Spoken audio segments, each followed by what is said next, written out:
Hey everyone, Pablo here, and welcome back. And I'm finally going to review the Diance, Diance, Diance. Forget, I'm just gonna call it Beyonce.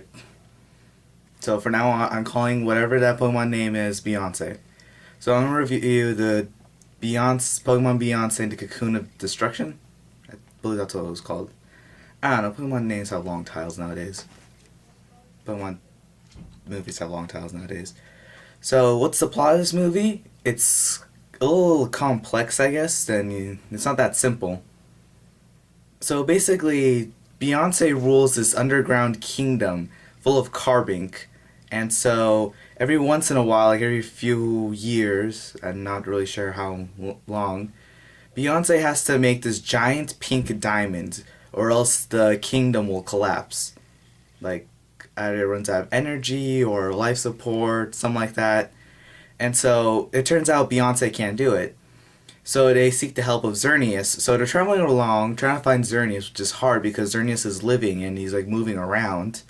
Now remember, he's living and moving around. And so, yeah, eventually Beyonce wants to take a break and goes to this nearby village in which Beyonce runs into Ashton Company.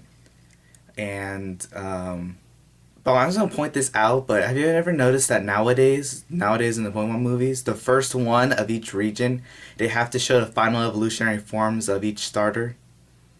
Cause think about it, okay, in the Rise of Darkrai, that was the first one for Sinnoh, and it had Infernape, Empoleon, and Torterra, and then in Unova, the Victini one, it showed Superior, Samurott, and Emboar.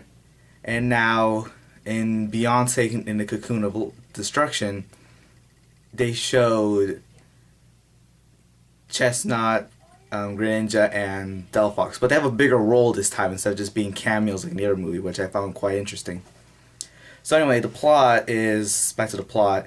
So Ash and Company help Beyonce find Xerneas to help Beyonce be able to perform or make this giant diamond because it's having problems producing diamonds. And so they decide to go to this forest in which, in theorizing that Xerneas might be there since they found everywhere but there, which is where coincidentally Yveltal is resting in his little cocoon rock thing. Excuse me. Sorry about that. I'll try not to burp as much.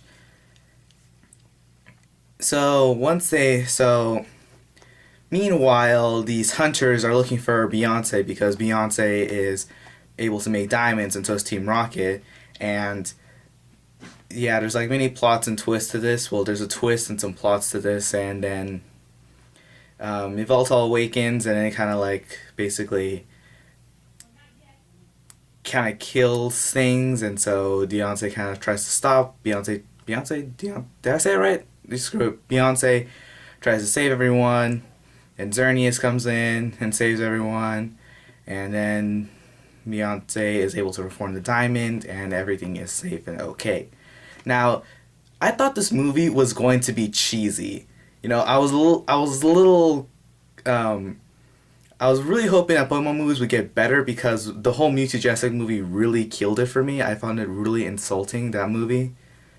So, you know, I thought, oh my god, this is all Pokemon movies from now on are going to be like, they're just gonna forget about the old fans and just focus on like the next generation of children, and then just have no logic and be pretty much dumb like. And I thought this was gonna be like a little My Little Pony, Care Bears, Teletubbies, friendship is magic, that kind of thing. That the power of friendship saves everything, and the power of love, because that's what they were kind of leaning towards, like the power of belief. But it wasn't really that cheesy. So it was a little bit cheesy, but it doesn't like cheese. No, but it wasn't as cheesy that much. So it was actually like it wasn't bad. I'm not saying it's perfect, but it's not bad. Now, like the parts that I liked were that final evolutionary forms didn't make cameos, they actually played a role. They played a role as the partners of the hunters. Like there was a ninja guy who, obviously his partner was a Greninja and they were trying to steal Diance. There was some mystic looking lady who had a Delphox, and then yeah. Then there was this one girl who just had a chestnut and was kind of dressed in green, so there wasn't really that much of a connection there. So, yeah. But she did play a twist. Like I was kind of questioning her motives. Like, what is this character? And that's also what I liked. The movie kind of made me question what was going on. So like the girl with the chestnut, like she acts like a good guy all of a sudden, and in plot twist, she's a bad guy, just helping Beyonce be able to perform the diamond, then trying to steal her. So plot twist, that was like I did not see that coming. So there's something good right there. What else was pretty good? Yeah, that was pretty much what was pretty good. Sorry, I vaguely remember the movie. It's been like a week or two. So, yeah, sorry if this review isn't accurate. What was bad about the movie was it's a little bit cheesiness, and so, yeah. And then, some things didn't make any sense. Like, spoiler alert, Beyonce mega evolves into Mega Beyonce without a keystone. Like don't you need the bond of a trainer and Pokemon to make it evolve? Wasn't that the entire, like, plot of the whole Lucario and that skater girl's name? Forgot her name. The fighting type gym leader from X and Y. Wasn't that the whole point? He had to have a strong bond for Mega Evolution to work, or else the Pokemon would just be out of control. And here she is, like where's the keystones and like the Beyonce? Is that what it's called? I don't even know what this is called. The Pokemon names are really confusing to pronounce sometimes. And so, basically, that didn't make much sense. Some of those parts of the movie didn't make much sense. Like, for one thing, nobody cares. Nobody but the hunters care about Beyonce's existence. Like, you see Beyonce hanging out and interacting in the real world. Like, not the real world, but, like, outside of her kingdom. She's, like, interacting with all this stuff. Like, she's at a mall.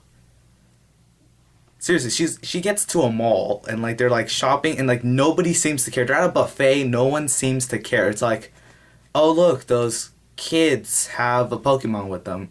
They weren't like, oh, my God, it's a legendary mythical Beyonce. Oh my God, it's Beyonce. Let's go take pictures. Or oh my God, it's Beyonce. Let's actually make a diamond for it. It's like in the Shaman movie, people were aware of Shaman, and it's like, oh my God, you have a Shaman. You are so lucky. But no one was like, no one didn't even care about Beyonce being there, so which I found kind of strange. Like, if I was there, I'd be like, oh my God, those kids are so lucky. Like they're hanging out with Beyonce right there. But no one seemed to care, and I found that strange. And let's just continue on with the strangeness. That's basically what's kind of like what was bad was how odd it was. But let's go back to more strange things. Like, I don't know if they were making references to the first movie or not, because basically Beyonce starts crying over like, what if I can't produce this diamond? Like, there's so much pressure over ruling an entire kingdom of Carbink, that kind of thing. And she starts crying, and Ash is like saying her in a nice way, hey, calm down. Crying never solved anything. Like, it hasn't solved any problems.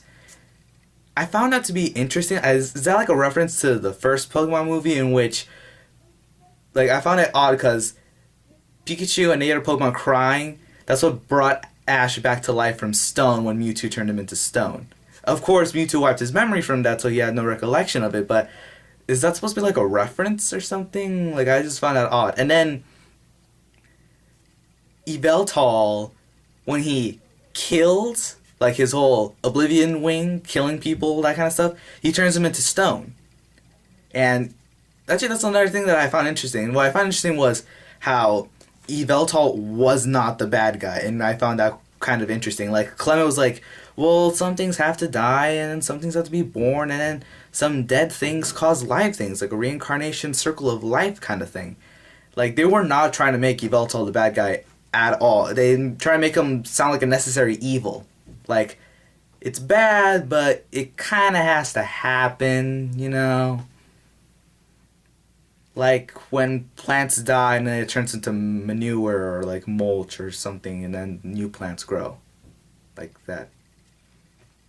Like fertilizer. There we go. It's fertilizer when plants turn into fertilizer, and yeah, they were kind of making it sound like that, like a circle of life kind of thing, and so that's why I find kind of interesting how Evolta wasn't the main bad guy in this. Now I'm kind of jumping from here. Overall, the movie is okay. It's not the greatest movie in the world. It's no masterpiece. It's not the worst thing. It's not the Genesect. Seriously, do not watch the Genesect movie. I made a review about it. Do not watch it if you're an older fan.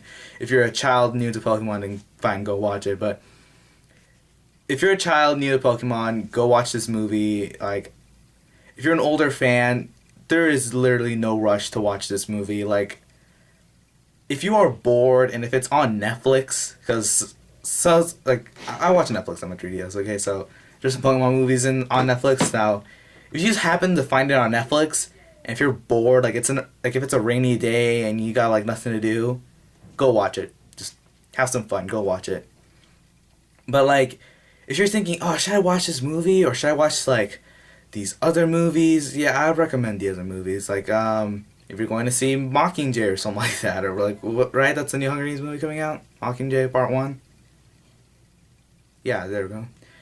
Yeah, I'd recommend watching that instead of this movie because the movie is pretty much it's okay. It's not the worst thing in the world. It's not the best thing in the world. It's just okay. If you have some time to kill, might as well just watch this movie. So I would give it like from 1 to 10, I would give it like a 6 or a 7 right there, 6.5. So that's my review on the Beyonce and Cocoon of Destruction. I want to say Cocoon of Life for some weird reason. So yeah, I try not to spoil anything for you guys. I tried best to keep it mysterious and short. So hope you guys enjoyed the review. I'll see you guys next time. I got some battle videos to show you guys. And I gotta keep playing this game. So, yeah, I'm gonna be busy. Bye.